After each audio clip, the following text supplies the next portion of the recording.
Hey guys, it's Jam101097.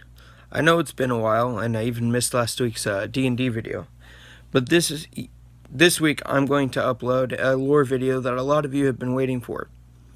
This is the Second War of Maroni. Now this was a very long campaign where a lot of things happened, but I'm going to give you the long short of it. Hopefully it's detailed enough. For those players who were there, and you feel like I left out an important detail, just go ahead and leave that in the comments below.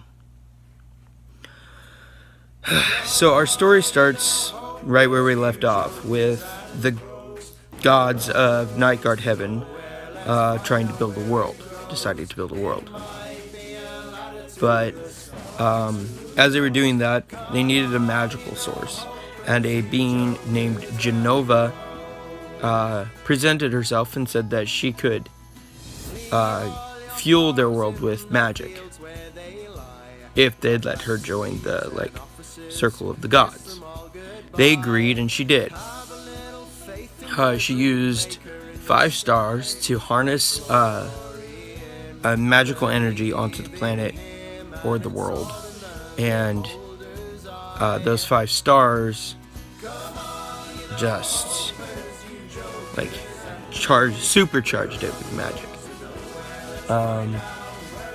Because of this supercharge, the world advanced very, very quickly. Certain parts were not advanced, but other parts were crazy advanced. Our story begins after one of the kings ended up dying, and a cruel king became the ruler. The first group that was part of the Second War of Maroni were about 8 people, and only 2 are really worth mentioning, I believe. One was a Aasimar, and the other is a Tabaxi named Sinella.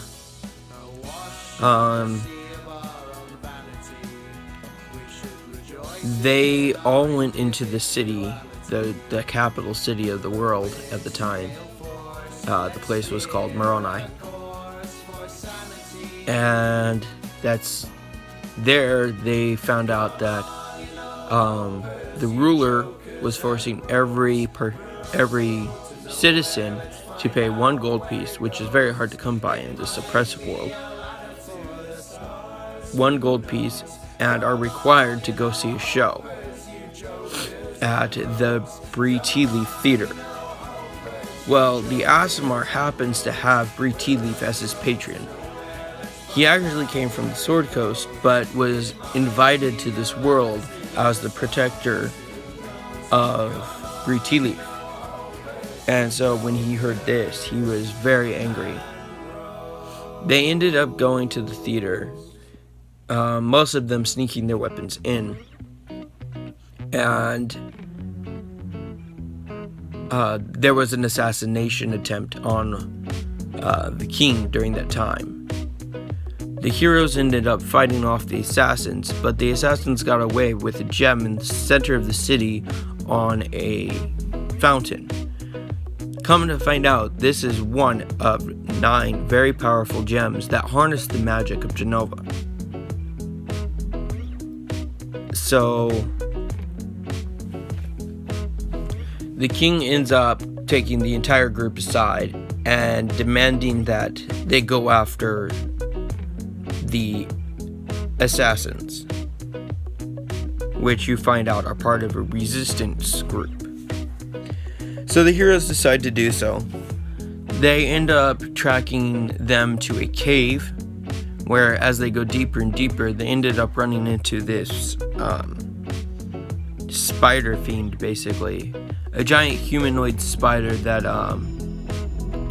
can command armies of other spiders. Basically the goddess Arachne from Greek mythology. They ended up getting out of that fight almost unscathed. A few fell, but were healed by the Aasimar.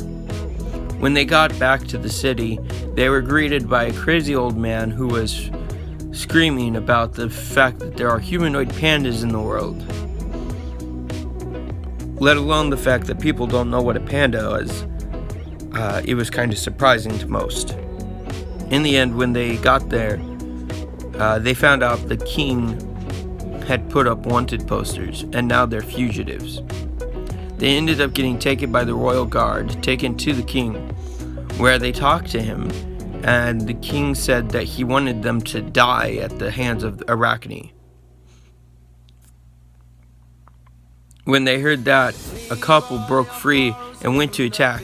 He killed one and brutally maimed the other.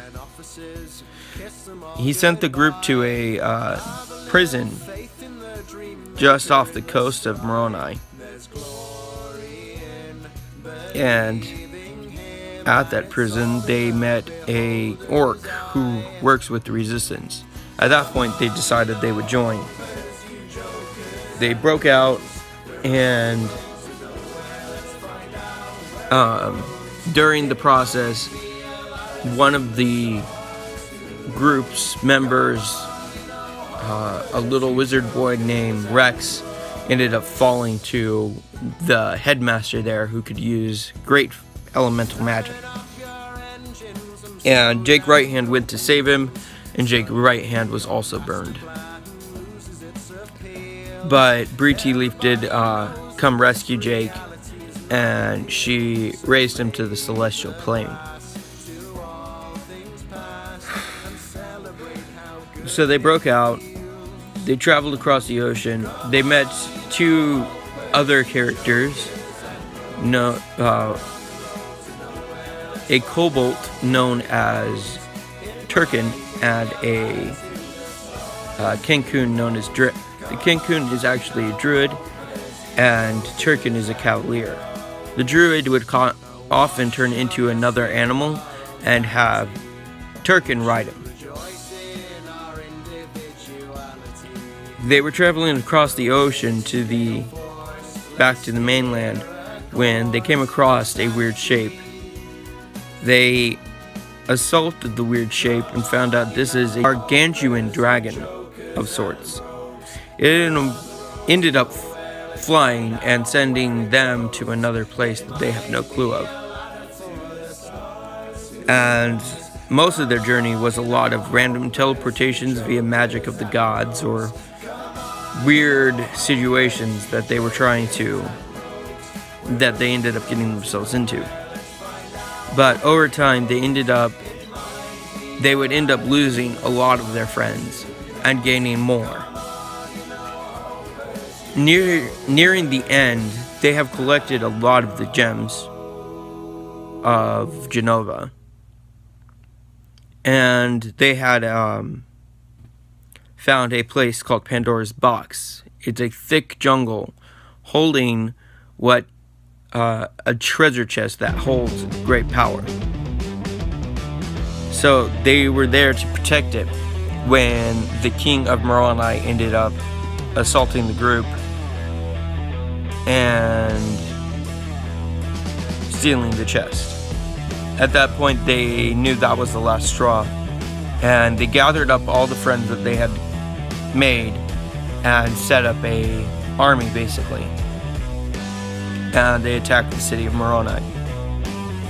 They had two military groups on each end of the city, and they had another more roguish group go under the city into catacombs. As the guards of the city were fighting the two armies, the roguish group would go into the center of the city and start causing chaos. This plan seemed to work pretty well. The dragon creature was summoned to the city. They had to fight that down. When they finally killed it, it actually turned into a humanoid, where then they tried fighting that, but its magical power was too great. It ended up taking all the gems, crushing them, and it turned into what we all know as Jenova. She told them that they were fighting a futile war and that she's only trying to make the world better. The heroes did not take this well. As a symbol of her power, she ended up calling all the gods of Nightguard Heaven and what seemed to be killing them. She opened a portal to the 9 hells and sent them all down. At that moment, they all realized that Sinella was not tied up. Sinella had been a traitor the whole time. The Arakokra named Ka in the 9th level of hell, when Sinella came down to watch them, challenged Sinella to a duel, where even though he fell, he still had a construct, a earth elemental, that finished her off, which then revived him. From there, they ended up surfacing after talking to the King of Hell, and he sent them back to the surface with magical weapons. They attempted to defeat Jenova, but as they were about to make their final blow, something seemed to have changed. They all blacked out, and then they were in another world. This world is not like the world they're used to. It's much more like ours.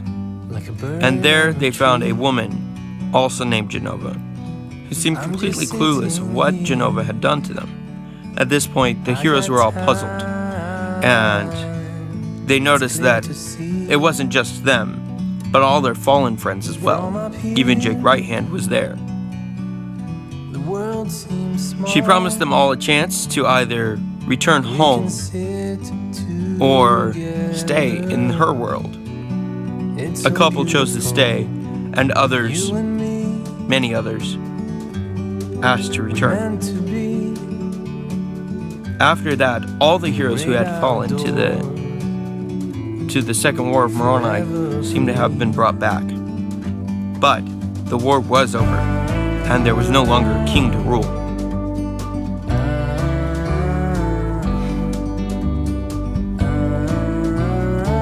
And that seems to be the end of the story. But as we continue with the lore series, and you watch the gameplay series, you will understand that Jenova is not only not gone, but she is very active in the world of Starfall.